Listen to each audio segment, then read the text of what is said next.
এতদিন নিজেদের যুদ্ধকৌশলকে প্রতিরক্ষামূলক বলেই আসছিল ইরান, কিন্তু মার্কিন সেনারা যদি এবার ইরানের মাটিতে নামে তাহলে আর শুধু প্রতিরোধ নয়, সরাসরি আক্রমণাত্মক কৌশলে যাওয়ার হুঁশিয়ারি দিয়েছে তেহরান। দক্ষিণের দ্বীপ ও উপকূলে সেনা মোতায়েন বাড়ানো থেকে শুরু করে দেশের বাইরে মার্কিন ঘাঁটিতে পাল্টা অভিযানের কথাও এসেছে আলোচনায়। ইরানের ভাষায় প্রতিপক্ষকে প্রস্তুত থাকতে হবে কৌশলগত চমকের জন্য। আইআরজিসির রাজনৈতিক ব্যুরোর প্রধান ব্রিগেডিয়ার জেনারেল ইয়াদুল্লাহ জাভানি রাষ্ট্রীয় টেলিভিশনে জানান, এতদিন ইরানের কর্মকাণ্ড প্রতিরক্ষামূলক থাকলেও সেটি এখন আক্রমণাত্মক রূপ নিতে পারে। তবে এই আক্রমণ ঠিক কি ধরনের হবে তা খোলাসা করেননি তিনি। সংবাদ মাধ্যম আল জাজিরার প্রতিবেদনে প্রকাশ পেয়েছে এই তথ্য।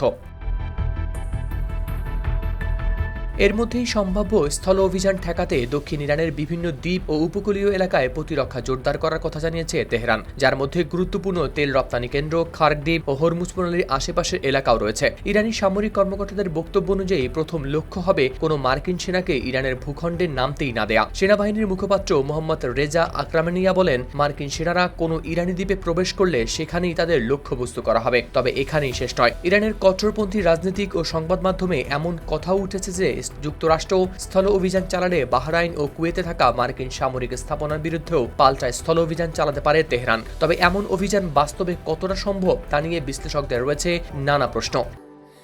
স্যান্ডেলিনা সো, রূপচর্চায় আভিজাত্য। আইআরজিসির পক্ষ থেকে আরও হুঁশিয়ারি দেওয়া হয়েছে, ইরানের বেসামরিক অবকাঠামোয় হামলা হলে যুক্তরাষ্ট্রের জ্বালানি নেটওয়ার্ক ও বিদ্যুৎ কেন্দ্রের মতো স্থাপনাও পাল্টা হামলার লক্ষ্য হতে পারে।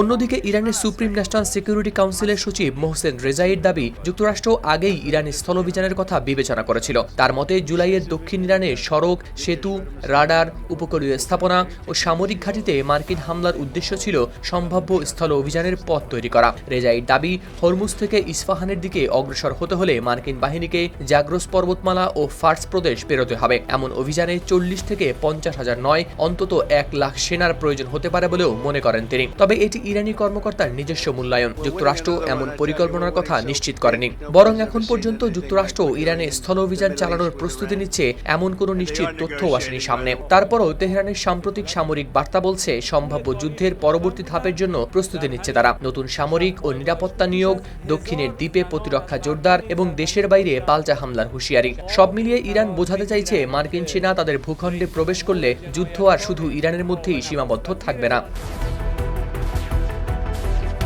হাওলাদার শামীম, RTV।